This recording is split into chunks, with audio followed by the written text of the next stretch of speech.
अक्टूबर का महीना आ गया, कोर्ट में मात्र 120 दिन ही बचे हैं और हमारे पास बैकलॉग इतना सारा, ऊपर से हाफ ईयरली का रिजल्ट इतना खराब। प्यारे बच्चों, अगर ये सारे सवाल आपके मन में हैं तो आप बिल्कुल सही जगह पे। हाय, मेरा नाम है अमोद और पिछले 12 वर्षों से मैंने हजारों बच्चों को 90%, 95%, 98% और 99% दिलवाए हैं। मैं अपने अनुभव के आधार पे आपको गाइड करने आया हूँ और अगर मेरी बात आप ध्यान से सुनेंगे और उसको फॉलो करेंगे तो निश्चित ही आप भी टॉपर बन सकते हैं। प्यारे बच्चों, कि आपकी सिचुएशन चाहे अभी जो भी हो, चाहे आप जितने भी परसेंट पे हो, चाहे हाफ ईयरली का रिजल्ट कितना भी बुरा हो, मैं कह रहा हूँ 20% आपके आए हो, लेकिन अभी से भी 120 दिन अगर मेरे बताए हुए रास्ते पे आप चलते हैं तो आप भी 95, 98, 97, 99 तक जा सकते हैं। प्यारे बच्चों, मेरे हिसाब से बोर्ड का एग्जाम मात्र 120 दिनों का खेल है। केवल 120 दिन अगर एक बच्चा पूरे जिम्मेदारी से, पूरे ईमानदारी से, अपने पूरे एफर्ट लगा के अगर पढ़ाई करे, चाहे पीछे वो कुछ भी किया हो, अब 120 दिन अगर आप जग गए तो आपके रिजल्ट को बेहतर होने से और 90 से ऊपर जाने से आपको कोई नहीं रोक सकता। प्यारे बच्चों, एक एक करके समझते हैं। सबसे पहले तो 95%, 97%, 98%, 99% लाने के लिए वैसी सोच आपको रखनी होगी। अगर आपको लगता है मेरे 10%, 20% आए, अभी ये भावना अपने मन से डिलीट करो और अब से सोचना शुरू करो कि मैं एक टॉपर हूं और टॉपर के तरीके से ही सोचना शुरू करो। अब मुद्दे की बात करते हैं प्यारे बच्चों। सबसे पहले क्या करना चाहिए? स्कूल कोचिंग का काम अलग और साथ में बैकलॉग, कहां से अपनी पढ़ाई शुरू करें? प्यारे बच्चों, 120 दिन आपको मॉनिटर करना है। ध्यान रखिए, इस बीच में आपका नवंबर में बहुत सारे बच्चों का प्री बोर्ड भी नवंबर लास्ट में आ जाएगा। तो अगर आपका परसेंटेज अगर बहुत कम है, जिनके अच्छे हैं वो तो प्री बोर्ड के हिसाब से पढ़ें, लेकिन जिनके परसेंटेज बहुत कम है, हाफ ईयरली बहुत ही खराब हुआ है या एवरेज हुआ है और आप टॉपर बनना चाहते हैं, बोर्ड में 95% लाना चाहते हैं, 97% लाना चाहते हैं, तो प्यारे बच्चों आपको क्या करना है? आपको प्री बोर्ड को फोकस नहीं करना है, प्री बोर्ड के हिसाब से पढ़ाई नहीं करनी है। इसका कतई ये मतलब नहीं कि आप प्री बोर्ड छोड़ दें। प्री बोर्ड देने जरूर स्कूल में जाएं, लेकिन प्री बोर्ड के हिसाब से तैयारी नहीं करें। अब आप 120 दिन का टारगेट बना लीजिए। सबसे पहले डिस्ट्रैक्शन से कैसे बचे? मेरे बच्चों, कभी ऐसा हुआ कि आप पढ़ाई करना स्टार्ट की और पता चला कि अगले 5 से 10 मिनट में कब आप मोबाइल पे चले गए और कब आप रील देखने लगे, कब नेटफ्लिक्स देखने लगे, आपको पता ही नहीं चला और उसमें घंटों आप समय बिता रहे हैं। ऐसा बहुत बार होता होगा आपके साथ। तो प्यारे बच्चों, सबसे पहला है डिस्ट्रैक्शन से कैसे बचे। डिस्ट्रैक्शन मोबाइल का हो सकता है, मोबाइल पे पहले आते हैं, फिर दूसरी डिस्ट्रैक्शन की बात करेंगे। तो पहला डिस्ट्रैक्शन है मोबाइल। अभी इस समय जिस इकोसिस्टम में हम रह रहे हैं, हर कोई मोबाइल यूज कर रहा है। तो मैं ये नहीं कहूंगा कि मोबाइल को एरोप्लेन में मोड में डाल दो, मोबाइल एकदम छोड़ दो, जो कि संभव नहीं है। तो मोबाइल को एरोप्लेन मोड में डालने के बजाय स्टडी मोड में डालो। मोबाइल पे जो आपका लॉक स्क्रीन है उस पे आप कोई मोटिवेशनल कोट लगा दो। नेटफ्लिक्स तो बाद में भी देख लेंगे, रील तो बाद में भी देख लेंगे, अभी पढ़ाई करो, ऐसा कुछ लिख करके लगाओ। अपने पेरेंट्स का फोटो लगाओ, इनको भी जवाब देना है हमें। जो तुम्हें परेशान करता हो कि तुमसे कुछ नहीं हो पाएगा, उसका फोटो लगाओ लॉक स्क्रीन पे। जब उसका फोटो है, पढ़ना शुरू कर दो। प्यारे बच्चों, पढ़ाई करना है तो डिस्ट्रैक्शन से बचना होगा और डिस्ट्रैक्शन में मोबाइल, नेटफ्लिक्स, रील, इनसे आपको बचना पड़ेगा। मोबाइल के हेल्प से भी पढ़ा जा सकता है, बुक से भी पढ़ा जा सकता है, जो मोड आपको सुटेबल लगे दोनों से पढ़िए। आप मोबाइल से भी पढ़िए, बुक से भी पढ़िए। प्यारे बच्चों, इसमें रेशियो को बैलेंस करना बहुत जरूरी होता है। अगर आप 1 घंटे पढ़ाई करते हो तो भी 15 मिनट आप मोबाइल यूज कर सकते हो। रेशियो बराबर बैलेंस रहे तो मोबाइल में और पढ़ाई को साथ साथ लेकर के चला जा सकता है। दूसरी डिस्ट्रैक्शन, अगर इस एज में बच्चों के पास गर्लफ्रेंड बॉयफ्रेंड का समस्या बहुत होता है, गर्लफ्रेंड बॉयफ्रेंड वाली डिस्ट्रैक्शन भी होती है। अगर वो डिस्ट्रैक्शन है तो इन 120 दिनों के लिए एक दूसरे से प्रॉमिस करो कि मिलेंगे 120 दिन बाद, बात करेंगे 120 दिन बाद, क्योंकि हमारे जीवन का बहुत अहम समय, इंपॉर्टेंट समय चल रहा है प्यारे बच्चों।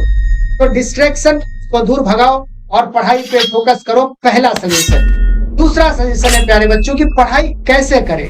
प्यारे बच्चों, हर चीज का एक प्रॉपर पोस्चर होता है। जैसे आप मंदिर में जाते हैं, पूजा करने जाते हैं, ध्यान करने का, पूजा करने का एक पोस्चर, पढ़ाई का भी एक पोस्चर होता है।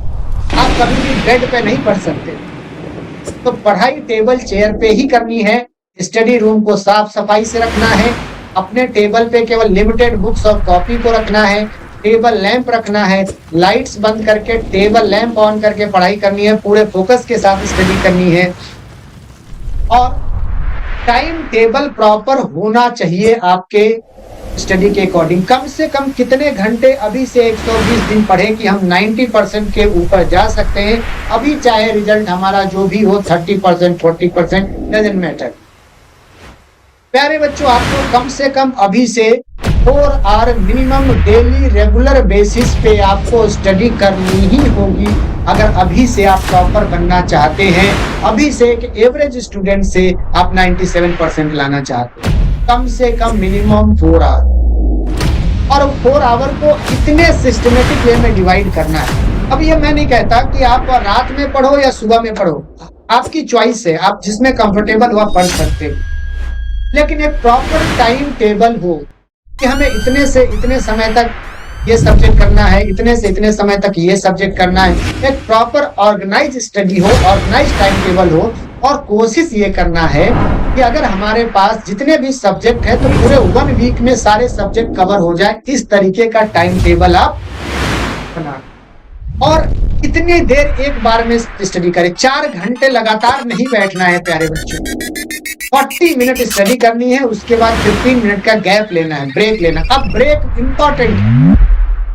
ब्रेक में अगर मोबाइल चलाते हुआ तो मोबाइल में फिर 1 घंटे मत बिता देना। 15 मिनट मीन्स 15 मिनट, चाहे आप नोवेल पढ़ लो, मोबाइल चला, जो भी आप 15 मिनट के गैप में करना चाहते हो करो, लेकिन सिर्फ 15 मिनट। इतना विल पावर आपके पास होना चाहिए। अब टाइम टेबल के साथ हम पढ़ने बैठते हैं तो पढ़े क्या? इस 4 घंटे का जो टाइम टेबल हमने बनाया है इसमें क्या पढ़े कि हम आसानी से टॉपर बन जाए। प्यारे बच्चों देखो, पढ़ते सभी है लेकिन टॉपर सब नहीं बनते। टॉपर बनने में पढ़ाई का एक तरीका होना चाहिए। मेरे पढ़ाए हुए हजारों बच्चे ऐसे जो 90 से ऊपर लाए हैं और मैंने सबसे बात करके उनके अनुभव के आधार पर मैं आपसे बोल रहा हूं कि अगर आपको टॉपर बनना है तो आपको ऑर्गेनाइज स्टडी करनी होगी। बिखरा हुआ स्टडी, बिखरी हुई पढ़ाई से कोई टॉपर नहीं बनता। अब जब हम पढ़ने बैठे तो पढ़े क्या? प्यारे बच्चों, सबसे पहले जो भी सब्जेक्ट आप पढ़ने जा रहे हो, जो भी चैप्टर आप पढ़ने जा रहे हो, उस चैप्टर का पिछले 10 साल का क्वेश्चन देखो आप। जैसे सपोज दैट हम एक चैप्टर इलेक्ट्रोकेमिस्ट्री पढ़ने जा रहे हैं, तो इलेक्ट्रोकेमिस्ट्री में पिछले 10 साल में क्या सवाल बोर्ड में पूछे जा रहे हैं, इसको सबसे पहले पढ़ो। बच्चे इसको लास्ट में पढ़ते नहीं। सबसे पहले क्या पढ़ना है, पिछले 10 साल में किसी भी स्पेसिफिक चैप्टर से जिसको आप पढ़ने जा रहे हो उससे क्या सवाल बोर्ड में पूछे जा रहे हैं। कभी भी बोर्ड में पूरा चैप्टर नहीं आता, रिलेवेंट पार्ट आते हैं। तो जो अब आते हैं कि चैप्टर कहाँ से पढ़े। चैप्टर पढ़ने के लिए 1 शॉर्ट वीडियो देख सकते हो, टेक्स्ट बुक से पढ़ सकते हो, जो भी आपको सुविधा लगे आप कर सकते हो, जो कन्वीनियंट लगे, लेकिन टाइम को बचाते हुए आपको पढ़ाई करनी है, पहली बात। दूसरा, या तो 1 शॉर्ट वीडियो से आप पढ़ो या टेक्स्ट बुक से पढ़ो उस चैप्टर को। आप अपने लैंग्वेज में पूरे चैप्टर का एक समरी बना लीजिए और खास करके उस समरी में उन पॉइंट्स को हाईलाइट करिए जो 10 साल में सवाल पूछे गए हैं और ज्यादा से ज्यादा समरी 2 से 3 पेज का रखिए, जिससे कि आपको एग्जाम के समय रिवीजन करने में आसानी। एक एवरेज बच्चे के पास लास्ट के 4-5 दिन रिवीजन करने के लिए कुछ नहीं होता और एक टॉपर बच्चे के पास खुद का लिखा हुआ समरी रिवीजन नोट्स होता है। और जब खुद का लिखा हुआ रिवीजन नोट्स आप पढ़ेंगे तो जो आपने पढ़ा है वो सब आपको याद आ जाएगा। तो प्यारे बच्चों, ये बहुत ही इंपॉर्टेंट पॉइंट है कि पहले आप एक बार चैप्टर को पढ़ें, या 1 शॉर्ट वीडियो से पढ़े या टेक्स्ट बुक से पढ़े, और खुद की लैंग्वेज में खुद का लिखा हुआ 2 से 3 पेज में उसकी एक समरी तैयार कर ले और उसको एग्जाम से पहले रिवीजन करना है। आपने समरी रिवीजन बना लिया है प्यारे बच्चों, तो अब अगला काम क्या करना है, सबसे इंपॉर्टेंट काम, क्वेश्चन कहां से करें, क्योंकि क्वेश्चन ही तो एग्जाम में आएंगे। तो क्वेश्चन लिख करके प्रैक्टिस करना बहुत ही जरूरी है। जो लोग केवल पढ़ के जाते हैं उनके एग्जाम सही नहीं होते और वो 90 से ऊपर नहीं जाते, 90 से नीचे ही रहते। 90 के ऊपर जाना है तो आपको लिख करके प्रैक्टिस करनी होगी प्यारे बच्चों। तो सबसे पहले क्या क्वेश्चन करें और कहां से करें। अगर मेरी बात आप मानो, मेरे एक्सपीरियंस, मेरे अनुभव को आप समझो, तो आप पिछले 10 ईयर के सवाल लगाना शुरू कर दो और केवल 10 ईयर के क्वेश्चन आप किसी भी पब्लिशर की बुक ले सकते हो, अरिहंत की, ओसवाल की, जो भी आपको सही लगे, या XYZ कोई भी पब्लिशर हो, उसकी आप बुक ले सकते हो। और उसमें जो चैप्टर वाइज, टॉपिक वाइज आता है, वहां से आप पिछले 10 साल के क्वेश्चन लिख लिख करके उसका आंसर प्रैक्टिस करो। जो आंसर नहीं आ रहा है उसको याद करो, उसमें क्वेश्चन आंसर दोनों दिए होते हैं। लेकिन ध्यान रखना, जब आप लिख के प्रैक्टिस कर रहे हो तो उस समय मत देखना, जो नहीं आ रहे उसको जरूर देख लेना, अदरवाइज आप लिख करके खुद से ही प्रैक्टिस करना। टेनियर कम से कम बोर्ड से पहले आप 2 बार रिवीजन करो हर सब्जेक्ट में।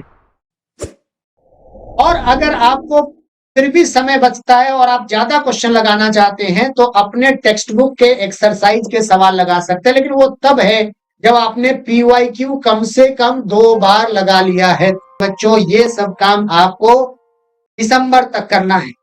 जनवरी के महीने में आपको क्या करना है प्यारे बच्चों, डेली एक मॉक पेपर किसी एक सब्जेक्ट का आपको लगाना है।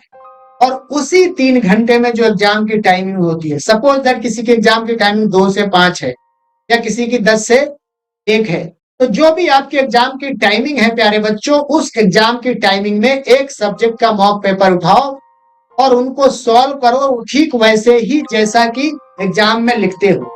फिर उसके बाद जैसे आपका पेपर खत्म हो, आंसर मिलाओ, एनालिसिस करो। और एनालिसिस करने के बाद बहुत सारे सैंपल पेपर मार्केट में आते हैं, सैंपल पेपर की बुक आते हैं, या बोर्ड भी अपना सैंपल पेपर रिलीज करता है। तो बोर्ड का सैंपल पेपर या मार्केट से कोई सैंपल पेपर की बुक लेकर के आप पूरे जनवरी के महीने में डेली एक सब्जेक्ट का सैंपल पेपर खुद से सॉल्व करो, ठीक उसी एग्जाम टाइमिंग में जिस टाइम में एग्जाम होता है। और फिर उसके बाद उसको एनालिसिस करो और देखो कौन कौन से क्वेश्चन नहीं आ रहे। जो नहीं आ रहे हैं उसको या तो टेक्स्ट बुक से या जो भी बुक आपके पास हो, PYQ हो, किसी से भी उसका आंसर आप पढ़ो, समझो और उसको याद करो। अब प्यारे बच्चों, अंतिम बात, आप अपने सेहत का भी ध्यान रखिए, बाहर का खाना ना खाएं, क्योंकि ये 120 दिन आपके लिए बहुत इंपॉर्टेंट है। अगर आप किसी वजह से बीमार हो जाते हैं तो आपका बोर्ड का एग्जाम बहुत प्रभावित हो सकता है। तो अपने आप को फिट रखें, स्वस्थ रखें, थोड़ा मेडिटेशन भी करें और पढ़ाई को ऑर्गेनाइज वे में लेके चले। अगर आप ये सब चीजें करते हो तो निश्चित ही आप टॉपर बनोगे। अभी चाहे आपकी जो भी परसेंटेज हो, लेकिन जब रिजल्ट आएगा तो आपके परसेंटेज जरूर 90 के ऊपर होंगे। एक बहुत सिंपल और साधारण चीज बता देता हूँ कि अगर आप फोकस्ड रहोगे, डिस्ट्रैक्शन को दूर भगाओगे और अपने गोल की तरीके से लिख लो अपने टाइम टेबल के नीचे गोल 95%, 97%, जो भी आप लिखना चाहते हो, और फिर उसके हिसाब से लगो। मेरा आजमाया हुआ नुस्खा है, बहुत सारे बच्चे ऐसे करके टॉपर बने हैं। मुझे पूरी उम्मीद है कि आप भी इसको फॉलो करेंगे और आप भी टॉपर बनेंगे। थैंक यू, जय हिंद।